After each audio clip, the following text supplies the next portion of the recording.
नमस्कार दोस्तों। National highway 39 bridge and road के निर्माण में देरी की वजह से अपने दो और भाइयों की जान चली गई। भगवान इस अपार दुख की घड़ी में परिवारजनों को सहन शक्ति प्रदान करें। हमने हफ्ते भर पहले नेशनल हाईवे 39 की समस्या से संबंधित एक वीडियो इसी चैनल पर अपलोड किया था और आप लोगों को नेशनल हाईवे 39 की भयावह स्थिति से परिचय करवाया था। जिस रोड पर पैदल चलना भी मुश्किल है, उस रोड पर बड़े बड़े वाहन दिन रात चलते रहते हैं। विभिन्न प्रकार की कठिनाइयों का सामना छोटे वाहन वालों, मोटरसाइकिल वालों और पैदल चलने वालों को करना पड़ता है।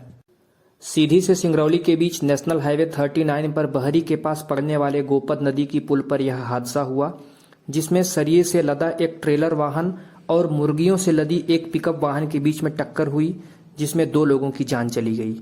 जब दोनों वाहनों के बीच टक्कर हुई तो पिकअप वाहन पहले पुल से नीचे गिरा और उसके बाद बड़ा वाहन जो कि ट्रेलर था उसी पिकअप वाहन के ऊपर गिर गया। जिस गोपद नदी की पुल पर यह हादसा हुआ वह पुल काफी पुराना हो चुका है और नई पुल का निर्माण पिछले कुछ वर्षों से चल रहा है, लेकिन सरकार और सिस्टम के आलस की वजह से वह काम अभी तक विलंबित है और पता नहीं कब तक आगे विलंबित रहेगा।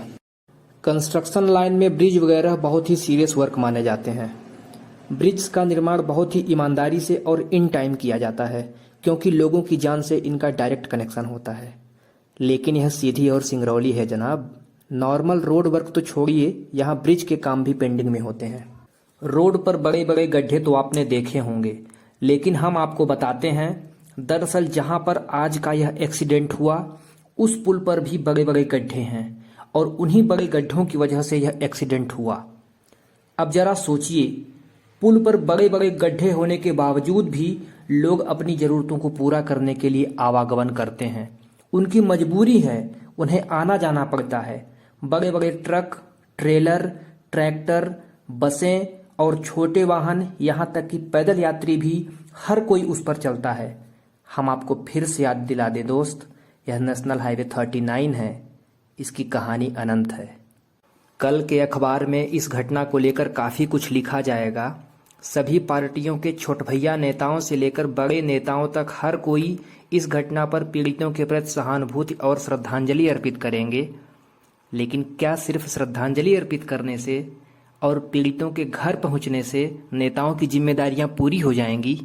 इस दर्दनाक दुर्घटना में सिर्फ हमारे 2 भाइयों की जान नहीं गई है, बल्कि 2 परिवारों का भविष्य भी अंधकार में मिल चुका है। आखिर इसका जिम्मेदार कौन है? किसी न किसी को तो इस घटना की जिम्मेदारी लेनी ही होगी और सिर्फ पीड़ितों के घर पहुंचकर उन्हें श्रद्धांजलि देकर जिम्मेदारियां खत्म नहीं होंगी, बल्कि इस घटना से सीख लेते हुए आगे ऐसी घटनाएं ना हों, नेशनल हाईवे पर पूरा ध्यान लगाना होगा। सांसद महोदया जी से गुजारिश है कि सिर्फ रेल पर ध्यान न दिया जाए।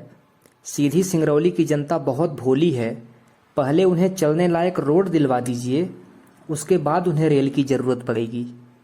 आप सीधी और सिंगरौली दोनों जिलों की सांसद हैं।